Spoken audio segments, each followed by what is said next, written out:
Okay, hello. Here we are.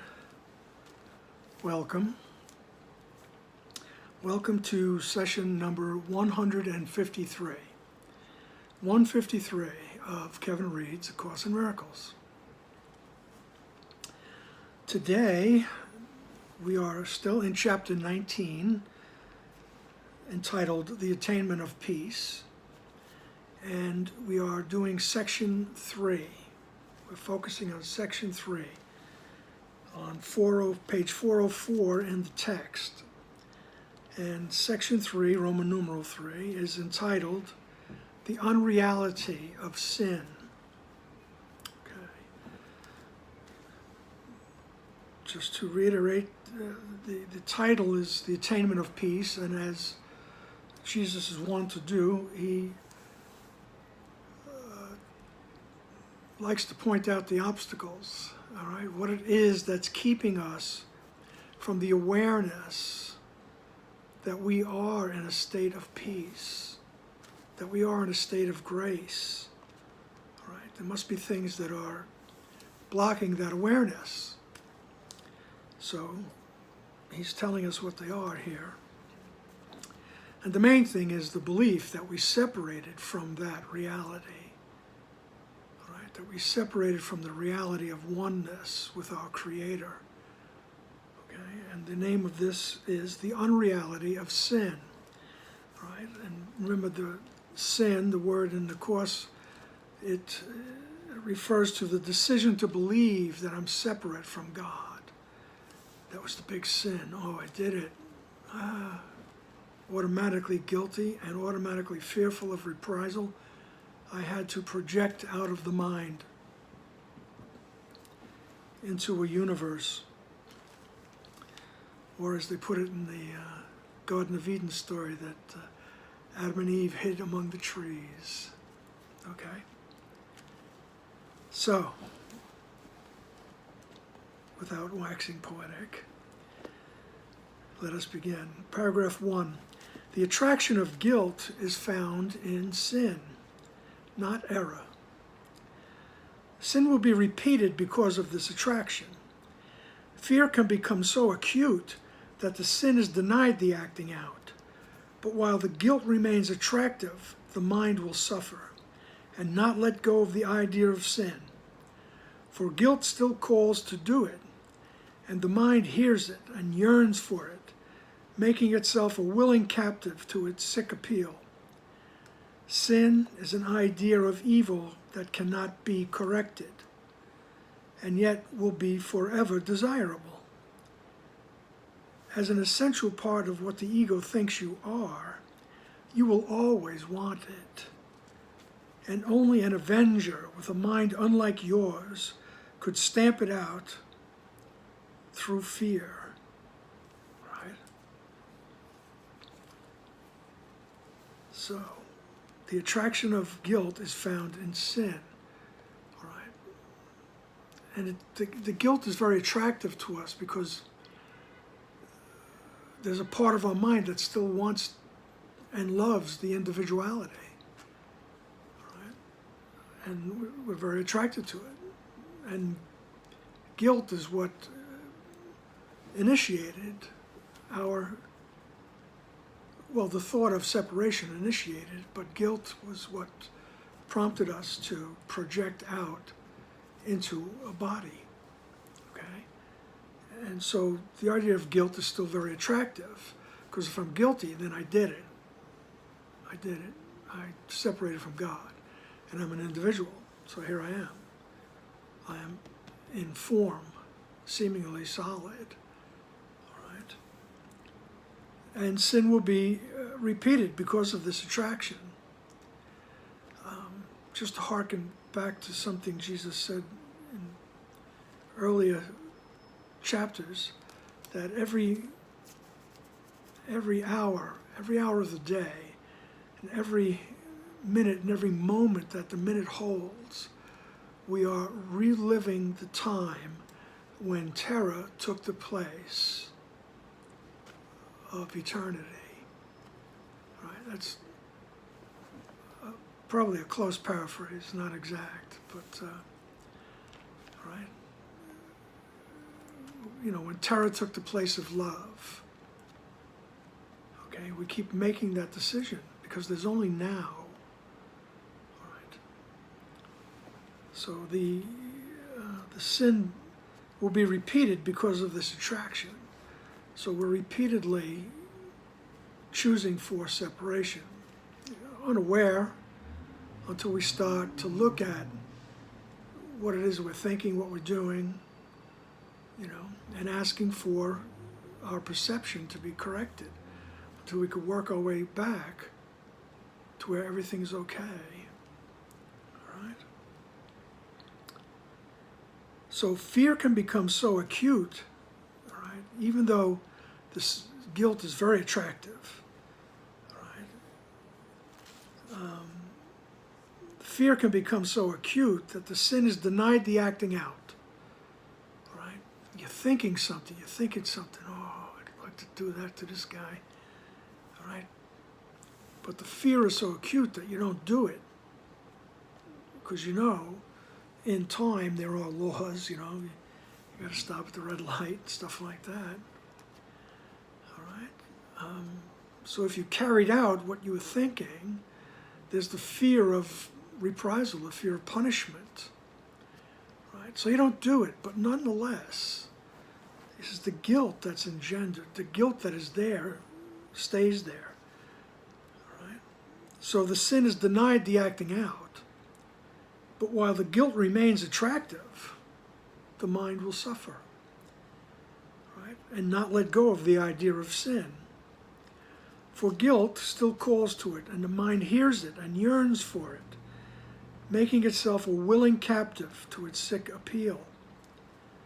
Sin is an idea of evil that cannot be corrected. All right? As we said last week, in some traditions, you're told, even as a little child, that you came into this world with a stain of sin on you. And they couldn't get any more specific than the words original sin. Okay, well, what do I do? Right? They didn't even know. It was a mystery. That's how they answered a lot of things. It's a mystery. But for us, we could see that original sin was the idea of you separated from God. And it says you still find that attractive to be separate, okay? But the idea that you're separate, underneath it all, unconsciously, the idea of sin it's an evil that can't be corrected. You did it. Now, you're going to suffer here or in the afterlife. There's a lot of traditions that set that up for you. All right? And yet, it's always desirable. The idea of separation is always desirable. All right? We like it. We like to be individuals. Okay? As an essential part of what the ego thinks you are, you will always want it. Right? You'll always want separation because the ego, that's how the ego sees us. Right? And we are the embodiment of the ego in that respect, when we truly believe that this is my reality. Right?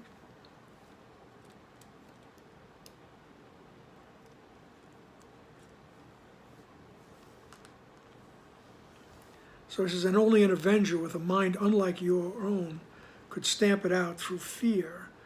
All right? So the ego can suppress it. All right? But, we want the ego solution, right? And my little kitty is looking for a solution here. You might be able to hear her. She's coming. All right, so paragraph 2. Well, just to add on to that ego, the ego solution, all right, to what we think we've done, is that we project out into a world and a body, right? That's to solve the problem of guilt. All right, this way we can keep projecting, because it never works. You always have it with you. The ego does not think it possible that love, not fear, is really called upon by sin, and always answers. For the ego brings sin to fear, demanding punishment. Yet punishment is but another form of guilt's protection, for what is deserving of punishment must have been really done. Punishment is always the great preserver of sin, treating it with respect and honor and enormity. What must be punished must be true, and what is true must be eternal, and will be repeated endlessly. For what you think is real, you want, and you will not let it go. All right? This is the way the world goes around and around, and we think there's history, and years go by, and the same thing happens all the time. All right? Because the ego doesn't think that love is really the answer. Love always answers, okay? But the ego brings the sin to fear for punishment, right? The guilty have to be punished, right? Yet punishment is another form of guilt's protection. It just keeps it going. If you have to be punished, the guilt must be real, all right? And then he says, and what's real? Yet punishment is another. What is deserving of punishment must really have been done. All right? So punishment is always the great preserver of sin. What must be punished must be true. And what is true must be eternal and will be repeated endlessly. For what you think is real, you want. This world is real. This body is real. I want it. I don't want to let go of it. Right? It doesn't make you bad because you think that way. We all do. The thing is to just notice how bad you want it and what it is that you want and why you want it. Just keep noticing these things and realizing that whatever it is that I want in this world will not bring me peace of God, will not bring me eternal peace, will not bring me eternal happiness. Just notice that. And when you get to being tired of, as the song goes, looking for love in all the wrong places, you just stop and ask your inner guide, your inner teacher, help me to see these things correctly. Help me to see my stressing out, trying to get happy. Help me to see that. Right? Help me to see all the things I think will make me happy. That's all. You don't have to suffer anything. You don't have to stop doing anything. Just notice what you're doing. All right? Because once you start noticing what you're doing and realizing it's just a mistake, the air comes out of the balloon a little bit. All right? So, and that's what he's going to say in this next paragraph 3. An error, on the other hand, is not attractive. Guilt is more attractive. What you see clearly as a mistake, you want corrected. Sometimes a sin can be repeated over and over with obviously distressing results, but without the loss of its appeal. And suddenly you change its status from a sin to a mistake. Now you will not repeat it. You will merely stop and let it go, unless the guilt remains. For then you will but change the form of the sin, granting that it was an error, but keeping it uncorrectable. This is not really a change in your perception, for it is sin that calls for punishment and not error. So what he's describing is that when we have our perception changed about the sin, it becomes less attractive. It's just a mistake. Why do you want to keep making that mistake? Right? You know the results of that mistake. Okay? But the ego's sneaky, comes in the back door, and it just, you move on to something else that gives you the same result. You know, what comes up for me is that just the idea of, say, smoking. All right, smoking, I got to stop smoking. And you realize that it's making you sick after a while, or else you've been told that you got to stop, you know, and you feel bad every time you light up a cigarette, right? What am I doing to myself? What am I doing to my family? All those thoughts that come by. And then you get up to whatever it takes to stop. You stop smoking. All right? But you start eating, you know, buffalo chicken wings or something. Right? You start eating more than you should, satisfying that hand to mouth, all right? Whatever it is, you know. So the habit has changed, but the guilt is still there. That's what Jesus is trying to say. All right. So when we start looking at things, so he says your perception hasn't really changed. All right. So we've got to just keep walking and looking at things. All right. And asking Jesus for help. Jesus is always with you.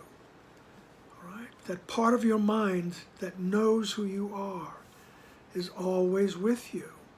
Come to it, use it as a guide, and say, okay, help me to look at this now. Help me to look at this. Okay? I want to see it for what it is. I want to see the truth. All right? And remember, he says, any situation that's dedicated to truth, you will find peace. And the ego likes to do that, come in the back door and disguise itself as, you know, whatever. Just keep looking, all right? Just keep looking and asking, help me to see this correctly, all right? You don't have to do anything, or Jesus recommends you don't do anything by yourself, all right? You keep asking your inner guide. And all you really need is that sincerity, that willingness to really see what it is that goes. I'm tired of the guilt. You will get tired of the guilt. Okay? So he says, an error, on the other hand, is not attractive. What you see clearly as a mistake, you want corrected. Sometimes a sin can be repeated over and over with obvious distressing results, but without the loss of its appeal. Suddenly you change its status from a sin to a mistake.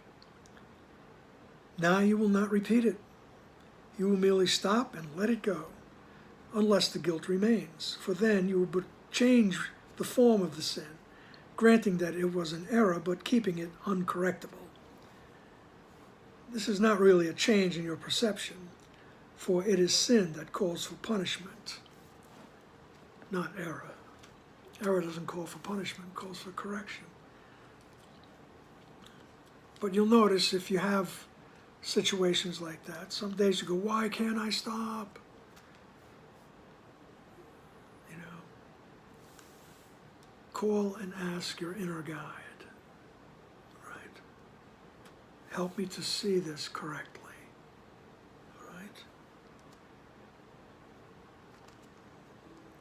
Because your inner guide, the Holy Spirit, just sees you for who you are. And in paragraph 4, Jesus tells us, the Holy Spirit cannot punish sin. Mistakes he recognizes and would correct them all as God entrusted him to do. But sin he knows not, nor can he recognize mistakes that cannot be corrected. For a mistake that cannot be corrected is meaningless to him. Mistakes are for correction, and they call for nothing else. What calls for punishment must call for nothing. Every mistake must be a call for love. What then is sin? What could it be but a mistake you would keep hidden? A call for help that you would keep unheard and thus unanswered. Okay. All right. He says the Holy Spirit cannot punish sin. Why? Because it's not real. It doesn't exist. Separation never happened. The Holy Spirit can't punish you for what never happened. All right. Mistakes he recognizes. All right.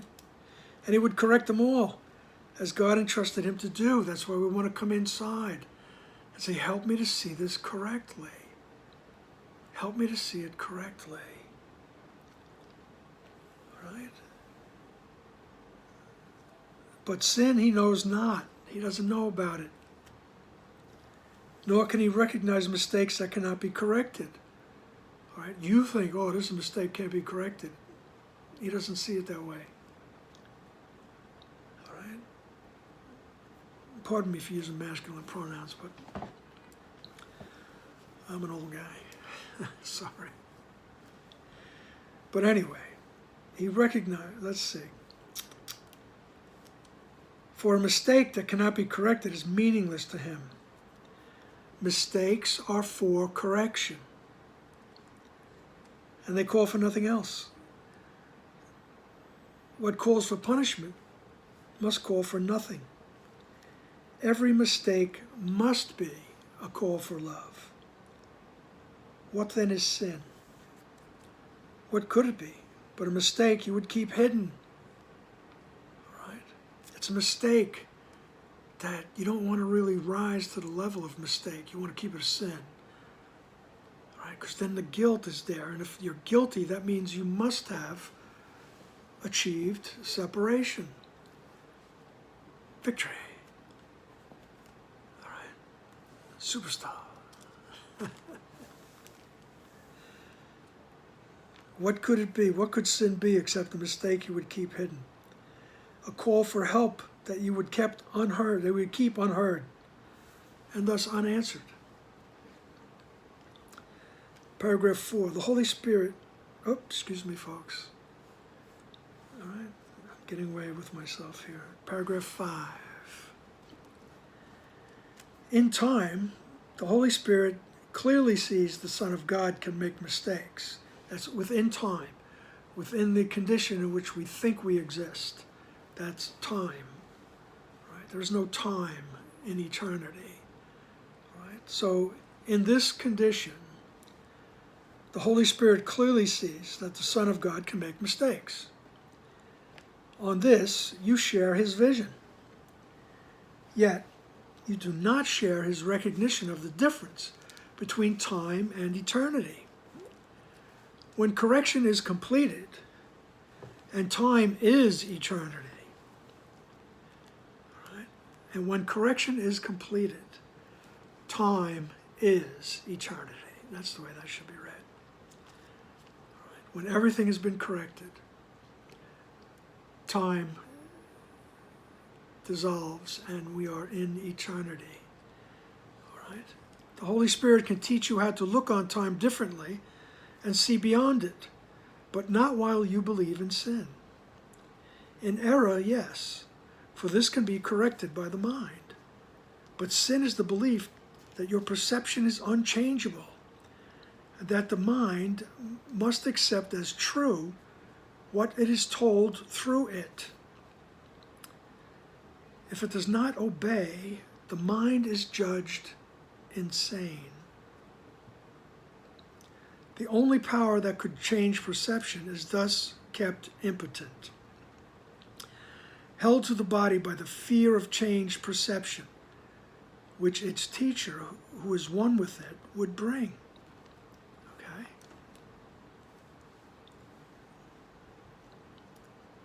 So he says, look, the Holy Spirit knows that in this condition, in time, you can make mistakes. All right? He says, on this, you share his vision. Yet you do not share his recognition of the difference between time and eternity. Right? Holy Spirit, that memory of who you are, right, that is in your mind, it knows the difference between time and eternity. Right? Our true existence is in eternity. Right? We think we exist in this past, present, and anticipated future. Right? But he says, but when everything's corrected, right, when we've asked, help me to see this correctly enough, he says, you'll see that time is eternity. Right? At one point in the book, he says, it is a joke to think that time can come to circumvent eternity. Right? And the Holy Spirit can teach you how to look on time and see beyond it. But not while you believe in sin, not while you believe you're separated. Right? In error, yes, for this can be corrected. Right? But sin is the belief that your perception is unchangeable. Right? To believe in sin, to believe in this world, right, so tightly. You hold on to that so tightly. And if you have a different idea, right, if you don't obey everything that the ego and the world is telling you, then you're judged as insane. Okay? You can see how that works out in your life. All right? So he says, so, people are afraid of being judged insane. So he says, so the only power that could change your perception, right, is kept impotent. Right? And it's held to the body. So the body becomes everything again by the fear of changed perception. Oh, I don't want to play with that. Right? The fear of changed perception, which its teacher, who is one with it, would bring. Right? So your teacher, your inner higher self, right? The memory of who you really are, symbolized by Jesus and Holy Spirit. Right? This teacher, who is one with it, with your mind, would bring the change in perception. Right? If only you would ask. Don't be afraid to ask. Excuse me. Paragraph 6. When you are tempted to believe that sin is real, remember this. If sin is real, both God and you are not. If creation is extension, the Creator must have extended himself, and it is impossible that what is part of him is totally unlike the rest. If sin is real, God must be at war with himself. He must be split and torn between good and evil, partly sane, partly insane, for he must have created what wills to destroy him, and has the power to do so. Is it not easier to believe that you have been mistaken than to believe this? Okay? It's just a little easier to believe, oh, I made a mistake. Okay? Because if sin is real, he says, you and God are not real. Right? If creation is extension, the Creator must have extended himself. Right? So the Creator extends himself. Right? And it is impossible that what is extended is not like him. So all the extension is like the Creator. Right? You are like your Creator in every way. All right?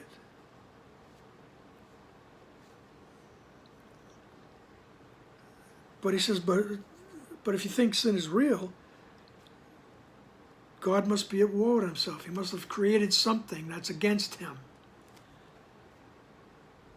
All right? He must be split. He must be torn between good and evil. All right? Partly sane, partly insane. All right? For he must have created what wills to destroy him and has the power to do so. Wow, what a drama. Right? That metaphysical drama that goes on. He says, isn't it easier to think that that's a mistake? Right? Is it not easier to believe that you have been mistaken than to believe this? Right? God created good and evil. No, he didn't. All right? And if you insist on it, at one point just bring it to your higher self. Bring it inside to Jesus and ask, help me to see this correctly. All right? Paragraph 7. While you believe that your reality or your brother's is bounded by a body, you will believe in sin. While you believe that bodies can unite, you will find guilt attractive and believe that sin is precious. For the belief that bodies limit mind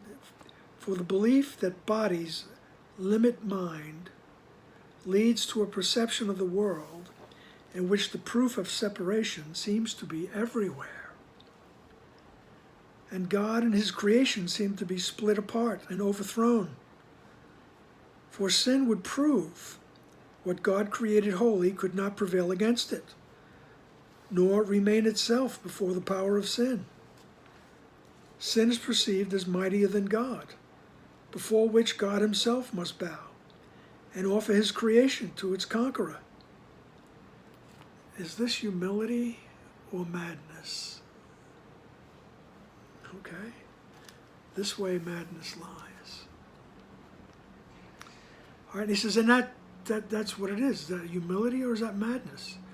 That you believe that your reality and your brothers are bound by this, by form, all the forms. All right? So while you believe your reality or your brothers is bound by a body, you will believe in sin. You will believe in separation. While you believe that bodies can unite, you will find guilt attractive and believe that sin is precious. Now remember, nowhere is Jesus telling you not to partake in the things of the body. Let's just put it that way. Right? You're going to breathe, you're going to eat, you're going to have sex, you're going to go to parties, you're going to go to work, you're going to drive. Right? None of that, right, is denied. Just look at what you're doing. Look at why we think that's so cool. All right? All right, because sooner or later, you're going to start questioning. That's all. All right? And he says you'll find guilt is attractive. All right? And guilt is attractive because it get me what I want. And the guilt is attractive because separation seems to be real. All right? That's what I want. Until the day you start to question. That's all. For the belief that bodies limit mind, right, leads to a perception of the world in which the proof of separation seems to be everywhere. Right?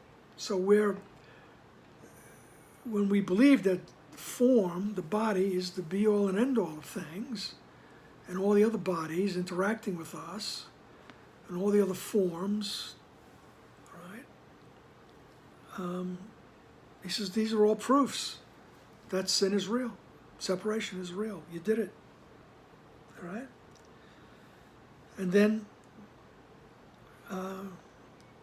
so sin prevails, All right? Sin is perceived as mightier than God. All right? Before which God himself must bow and offer his creation to its conqueror. Is this humility or madness? All right? Don't be insulted, but Jesus many times tells us how mad we are, okay?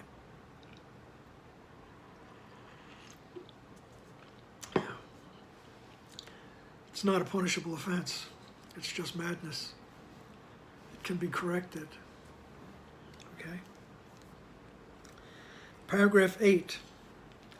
If sin is real, it must forever be beyond the hope of healing. For there would be a power beyond God's, capable of making another will that could attack his will and overcome it, and give his son a will apart from his, and stronger. And each part of God's fragmented creation would have a different will, opposed to his, and in eternal opposition to him and to each other. Your holy relationship has, as its purpose now, the goal of proving this is impossible. The goal of proving this is impossible. Heaven has smiled upon it, and the belief in sin has been uprooted in its smile of love. You see it still, because you do not realize that its foundation has gone. The source has been removed, and so it can be cherished but a little while before it vanishes. Only the habit of looking for it still remains. It's a very cool statement. Right. In other words, this, and he'll say it in different ways, like this world was over long ago. Right. What he's telling you is the same thing. He says, but the habit of looking for it is still there. Okay? So, and once again, not a punishable offense. It's just a mistake. Okay?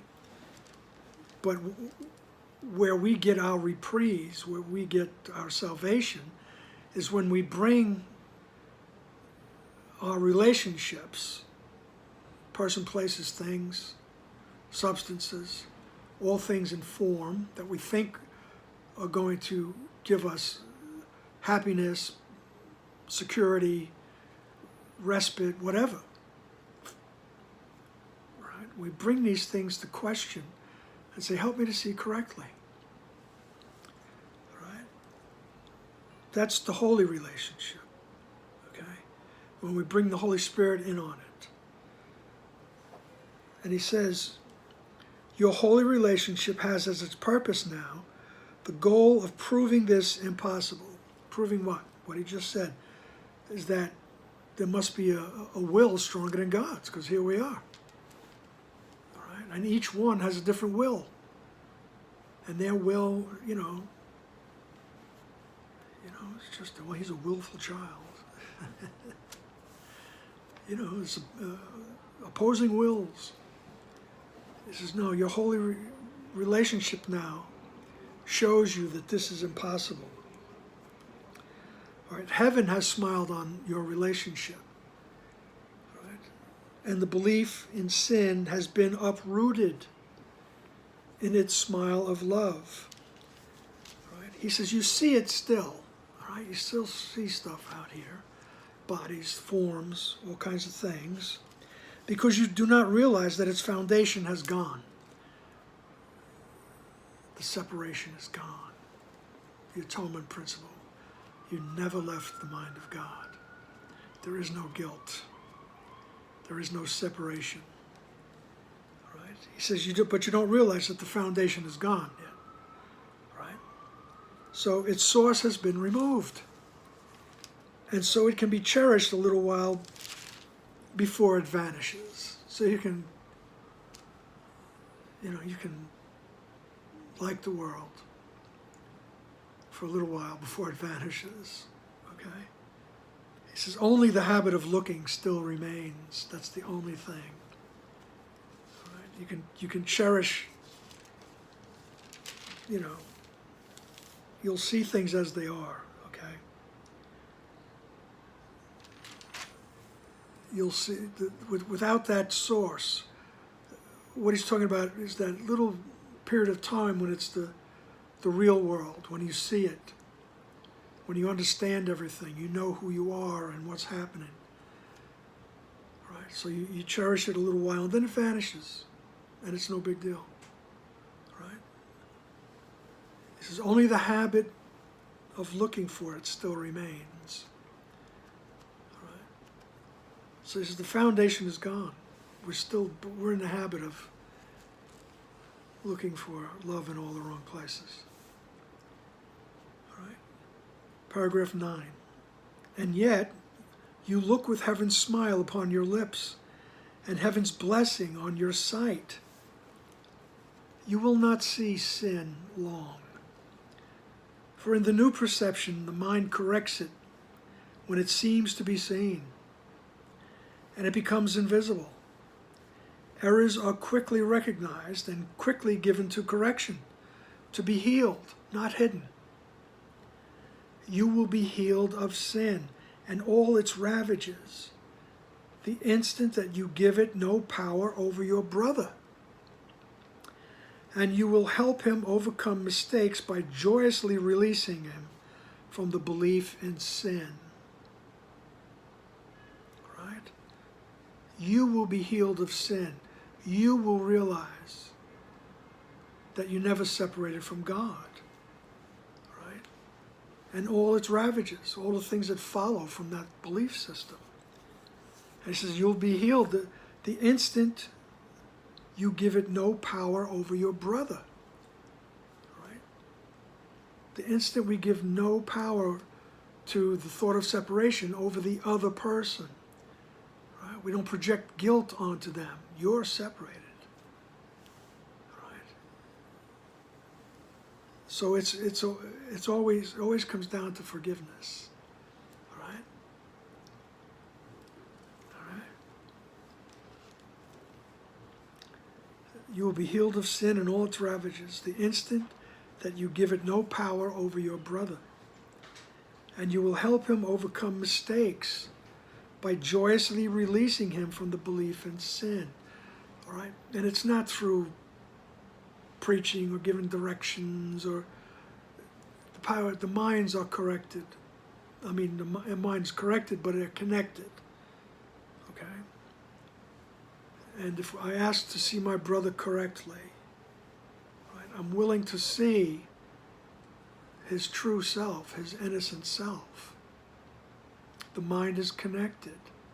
All right? He is released. He is released from that thought of separation, that thought of sin. Right? And although he might still be acting out of habit. Okay?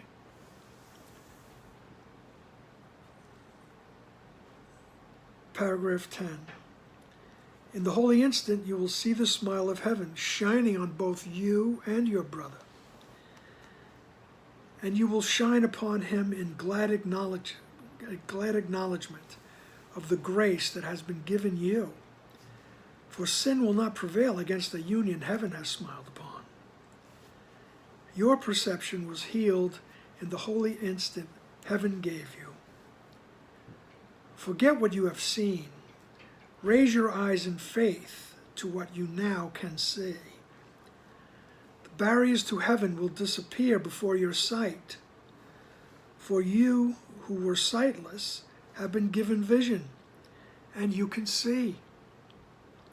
Look not for what has been removed, but for the glory that has been restored for you to see. Right? So in that holy instant, when I connect with my inner guide, when I connect with Jesus, Holy Spirit, my higher self, okay, and I ask to see the truth, right? He says, you will see the smile of heaven shining on both you and your brother, right? When you see through the eyes of truth, you realize that metaphorically here, the smile of heaven is smiling on you and your brother.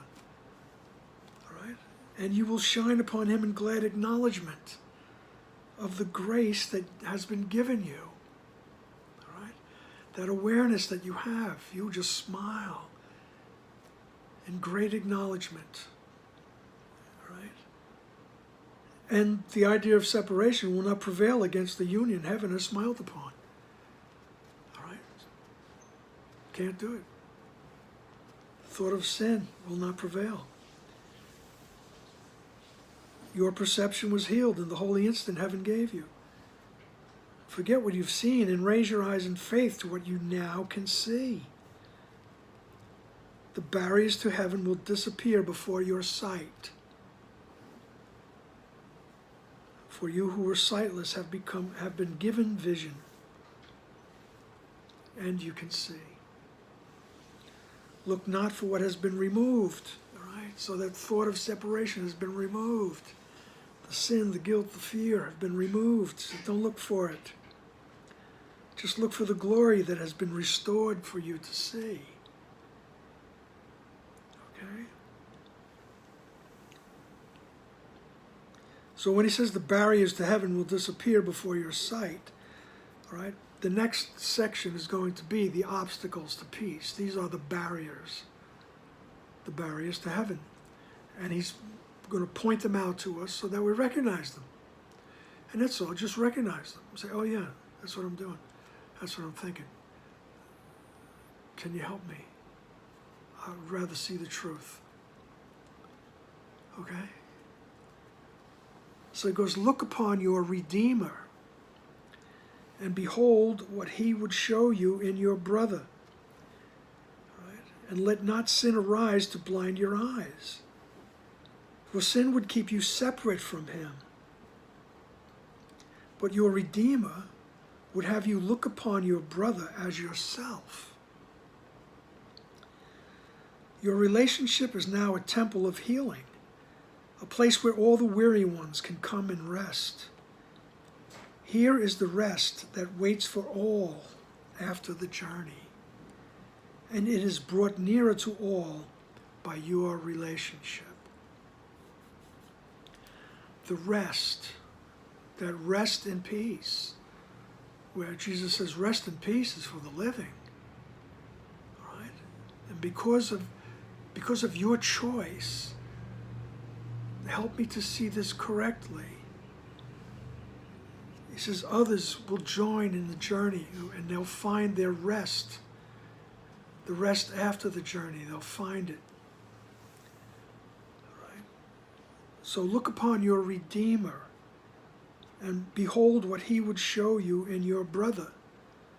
So we're talking about the Redeemer with a capital R, the Holy Spirit, Jesus, your true self. And behold what he would show you in your brother. And let not sin arise to blind your eyes. Right? Remove the guilt that we've projected onto the other. Right? Because that will keep you separate from him. Right? But your Redeemer would have you look upon your brother as yourself. Right? And you see, oh yeah, there's differences, but the differences don't make a difference.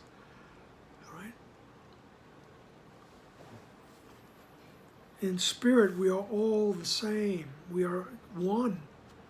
There is no separation. All right? Your relationship is now a temple of healing.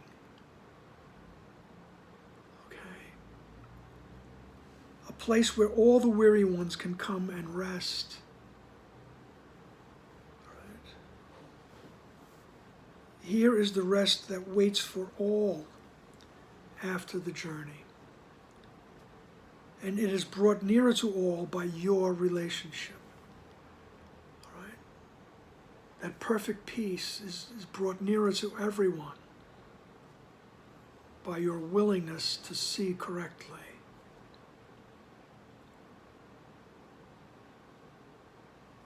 All righty then. So, that will be it for today. And next week we will fasten our shoes and fasten our helmets. We'll be starting the obstacles to peace next week. Okay? So, in the spirit of seeing things correctly. All right? I wait for the next session. Bye now.